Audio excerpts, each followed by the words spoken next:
2004 সালের মার্কিন যুক্তরাষ্ট্রে এক ভয়ঙ্কর হত্যাকাণ্ড সংঘটিত হয়, যার কেন্দ্রবিন্দু ছিল একটি বিলাসবহুল ইয়ট। স্কাইলার ড্যানিয়েল নামক এক প্রাক্তন শিশু অভিনেতা এবং তার সহযোগীরা ইয়ট চুরির পরিকল্পনা বাস্তবায়নের জন্য এক দম্পতিকে নির্মমভাবে হত্যা করে। এই ঘটনাটি আমেরিকার ইতিহাসে অন্যতম আলোচিত অপরাধ হিসেবে বিবেচিত হয়।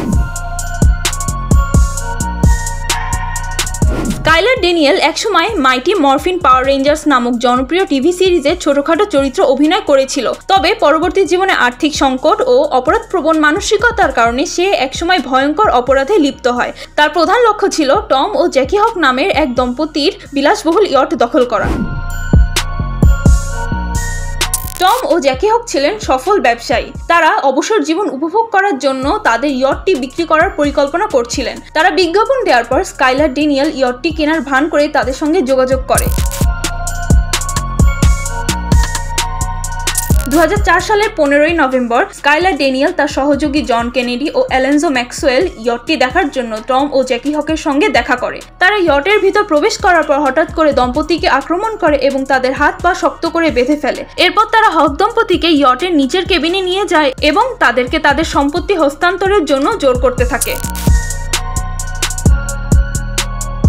যখন দম্পতি তাদের ব্যাংক তথ্য ও অ্যাকাউন্ট পাসওয়ার্ড দিতে অস্বীকার করে, তখন স্কাইলার ড্যানিয়েল আরও হিংস্র হয়ে ওঠে। সে এবং তার সহযোগীরা দম্পতিকে জীবিত অবস্থায় নোঙরের সঙ্গে বেঁধে ইয়ট থেকে গভীর সমুদ্রে ছুঁড়ে ফেলে। বাঁচার জন্য মরিয়া চেষ্টা করলেও শেষ পর্যন্ত তারা সমুদ্রের অতল গভীরে তলিয়ে যান।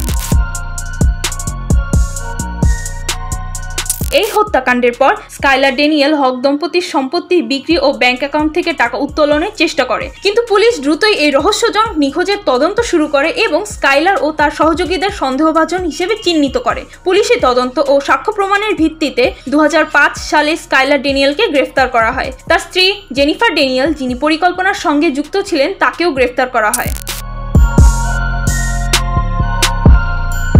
2019 সালের দীর্ঘ বিচার প্রক্রিয়ার পর স্কাইলার ড্যানিয়েলকে মৃত্যুদণ্ড দেওয়া হয়। জন কেনেডিকেও মৃত্যুদণ্ড দেওয়া হয় ও অন্যান্য সহযোগীদেরও কঠোর শাস্তি দেওয়া হয়। এই হত্যাকাণ্ড শুধু যুক্তরাষ্ট্রেই নয়, বরং বিশ্বজুড়েই আলোড়ন সৃষ্টি করেছিল।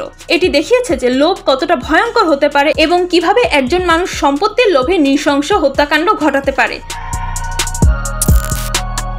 স্কাইলার ড্যানিয়েলের এই জঘন্য অপরাধ বিশ্ববাসীকে হতবাক করেছিল। এটি প্রমাণ করে যে কখনো কখনো অপরাধীরা অপরাধ লুকানোর জন্য যতই চেষ্টা করুক না কেন, সত্য একদিন প্রকাশিত হবেই। এই ঘটনা থেকে শিক্ষা নেওয়ার মতো অনেক কিছুই রয়েছে। অপরিচিত কারো সঙ্গে বড় আর্থিক লেনদেনের আগে সতর্কতা অবলম্বন করা জরুরি, বিশেষ করে এটি যখন সম্পত্তি বিক্রির মতো গুরুত্বপূর্ণ বিষয়ের সঙ্গে সম্পর্কিত।